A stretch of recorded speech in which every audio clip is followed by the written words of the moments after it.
share the screen. And there we go. All right, so this is the booklet. When you have these classes in person, you get actually a hard copy of it. It's a book I wrote back in, I don't know, 2005 or something. And we've used this hundreds of times with inside ILIA and outside. So many people, like I said, even adult professionals use this book in their training. All right, so we start with, this is the table of contents. So these are things we'll go over today, inshallah. Today, we're not going to cover the whole entire thing. As a matter of fact, we don't cover the whole book in general, but selected slides. So we'll probably go through about half of it. We'll talk about the areas that I mentioned earlier. We'll give you guys an opportunity. We have till 4 o'clock. So we'll give you an opportunity to do problem 1 to come up with a job fair for teenagers. You'll be the project manager. So we'll assume that someone came to you and said, hey, Sumaya or Shadin, we have a task for you. We want you to put together a job fair for young people. Here's how much money you got. Here's the deadline. Go make it happen. So inshallah, you guys can break into 2 groups and work on this. This will be a lot of fun. There are some references at the end, white papers. These are like documents you can read. For today, I think there's not much to read other than maybe 424, this one, a role model in leadership, talks about the Prophet ﷺ, and actually the one above it as well, creating a tabular view, WBS for refrigerator development. So write down these 2 things as homework for tomorrow. I want you guys to read them and understand them. Again, come up with questions so we can discuss them tomorrow. All right, so again, 416 and 424. And if you scroll all the way to the end of the document, you will find, you know, here's 416, creating tabular view of work breakdown structure for refrigerator. And then a few pages after that is the next paper on the Prophet ﷺ, some of his leadership traits. All right, so back to our table of contents. Let's go back up here. We have a little thing that you guys would do. I want to remind you all of the ayah in Surah Al-Baqarah where the angels were questioned by Allah subhanahu wa ta'ala. He asked them, he said, tell me the names of all these things if you are truthful. قَالَ أَنْبِئُونِي بِأَسْمَاءِ هَؤُلَاءِ إِن كُنْتُمْ صَادِقِينَ. They said, Subhanaka qalu subhanaka la ilma lana illa ma 'allamtana. Glory be to you, Allah. We know nothing except what you have taught us. You are indeed the all-knowing, the all-wise. So all the knowledge in the universe comes from Allah subhanahu wa ta'ala, right? The fact that we know that this is a book, the fact that we know that this is a pen, that clouds carry water and comes down, that if you put sulfuric acid with aluminum, you're gonna get a chemical reaction. All this knowledge that's around us, you know, how to develop an airplane, how to do a rocket, a missile, build a school, whatever it is, comes from Allah subhanahu wa ta'ala. Right, so that's very important for us to understand. Why? Because, I mean, it's important for any human being to know this, obviously, because that's one way of we know who Allah is to understand his abilities and what he has brought down to us. But also because you're a project manager, you're working on something that is new. No one has done it before.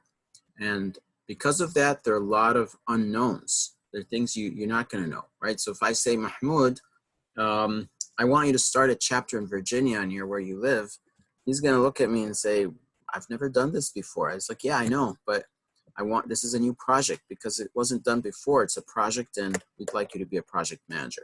After taking this class today, Mahmoud will be much more able or confident to do this project tomorrow morning than today, just because he is going to have a map to guide him how to really manage anything, even if you have no clue about the thing itself, right? So good project managers can manage any project. They don't have to be experts in the domain itself. You can manage a project for a hospital, for a manufacturing plant, for a school, for a waste management company. It doesn't really matter because you understand how to manage work. Now, if you know a little bit about the domain, if you know about medicine, if you know about manufacturing and products, it's going to help you, but you don't have to. So projects are unknowns, have unknowns, and there's going to be knowledge that you're missing. And that's a great opportunity for you to go back to Allah subhanahu wa ta'ala and ask for guidance and to put one and one together to figure out what the result is. All right. Another thing, so continue to take notes, guys. Taking notes is so important, and you're gonna understand that when you get to college. Although today, unfortunately, most colleges have become like high schools, extensions to high schools.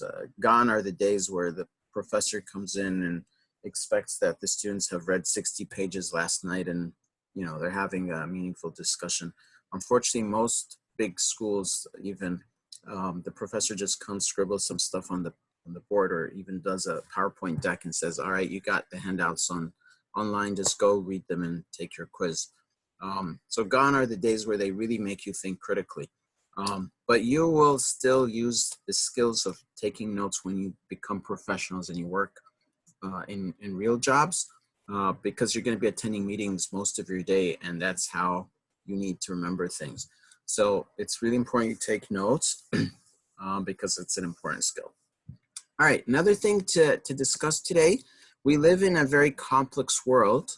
Today, things are intertwined. Back in the day, if you guys remember, in the Renaissance times of Islam, like 1,000 years ago, when Muslims invented irrigation and hospitals and medicine and optics and physics and, you know, the time clock and all these great inventions, you would have scientists who are experts in different domains. You'd have someone who's a mathematician and a physicist, or a chemist. You'd have someone who's a doctor and a physicist.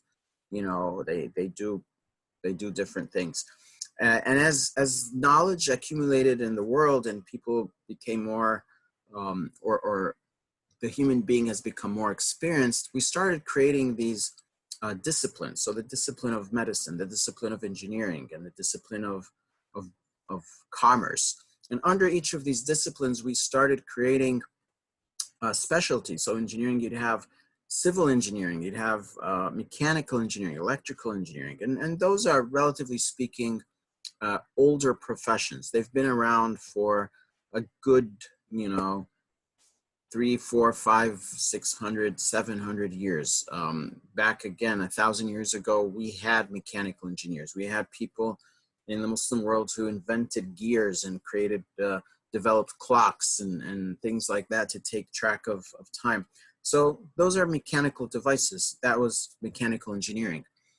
Even way back before that, during ancient Egyptians, we had architectural engineering when they built the pyramids and they built the temples, and, you know, they would adjust the temple so that on a particular day of the year, the sun would be exactly perpendicular on the entrance of that temple, and there would be no shades in certain parts and whatnot, and that would be the day like their king was born or something like that. So they were very advanced in astrology, astronomy. They were advanced in architecture and engineering and construction. And, you know, when the Muslims came, they became advanced in other areas as well. That really paved modern technology and so forth. So when it started where that one scientist would know multiple domains. And then over the centuries, people became specialized in one domain, maybe two at the most, but most, you know, people is one domain. So you have, like 100 years ago, you'd have a doctor who only does medicine. You'd have an engineer who only does engineering. You'd have a business person who only does accounting. But that is changing. Over the past 50 years, it started to change a little bit when something came up called systems of systems. All right, systems of systems. Systems of systems is you don't have just one system, but you have a group of systems. And when you put them all together, they create what we call a system of many systems. And these are complex things. And today we live in that type of world. So for example, when with computers and internet and information technology, the world is very connected. So you can be a patient in a hospital, but you're connected to information technology devices and sensors, you know, something on your finger that's measuring your pulse, and it's sending data to some computer somewhere. And that computer might not even be in the hospital. It could be thousands of miles away in a different company. And it sends back the data to the hospital in the form of a display, a graph. So that involves communications, it involves engineering, and so forth. But from a doctor's perspective, the doctor is involved in medicine, and now he doesn't only do medicine, he also learns how to use that electronic device, that sensor that's on your finger. He knows how to use it, he knows how it works. And not only that, but he might know its competitors, and he knows a bit about business and so forth. So the world has become very complex today, and because of that complexity, even in everyday life, everyday operations, sometimes things are so difficult that the business would come and say, we need a project to understand what we're doing. Does that make sense? So things have become very complex and intertwined to the point where businesses themselves today, they don't understand how they do their own work. So they develop a project and they call it Process XYZ Improvement. And the project's purpose is to really understand how they do their work so they can make it better. So projects are not just today for new things, they're for existing things, but to make them better. And project management today is used not only to develop new services, new products, but also to solve problems. It's used as a problem-solving tool, all right? So just wanted to share that background there. We'll pause here for a few seconds, see if anyone had any questions.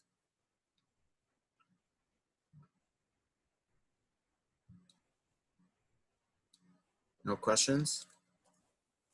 All right, there's something, just a side note for you to know, because you know, it'd be unfortunate if you take this class and you haven't heard this term before. There's something called PMP. Anyone heard the word PMP before? Project Management Professional?